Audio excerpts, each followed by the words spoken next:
Moko kuom jotelo mawuok gwenge ko mag masawa mar piny Kenya koro nito wuok oko kendo seyo mokalo jotelo mamoko mawetegi mabende osebedo ka seyo sirikal ma pacho kaendi ka oriwo nyaka wacho ma kodhi kare ne jotelo mamoko. Kane otelnegi koda Godfrey Ruku mabende en jatend migawo pacho kaendi koro nito ne seyo mokalo gai mar DCP Rigathi Gachagua kotenore koda wechegi ko mag nyayo akwedago iko kaachiel koda pogruok mar dhoudi e kindego iko mabende osiko mana ka owacho ni oganda goiko mago ma Kikuyu emawuok masawa mar piny Kenya.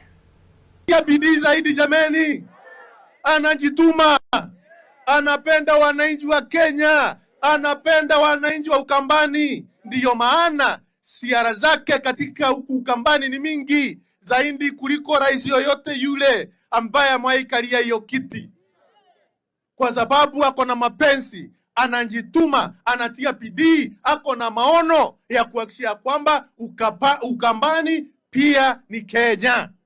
Ama namna gani? Lakini kuna watu wengine wamesimama na ukabila. Ati chama ya Wiper.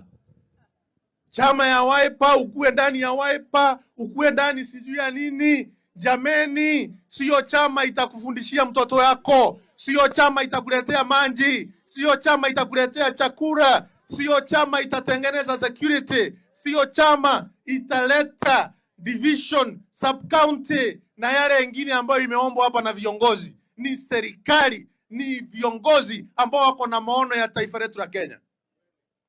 Mnanielewa jameni? Lakini kama maono yako ni jamii yako peke yake, wewe huwezi kuwa kiongozi wa taifa. Na ndiyo maana unaona hata Mungu hawezi kukubariki ukuwe kiongozi wa taifa. Juu maono yako ni jamii yako peke yako. Peke yake.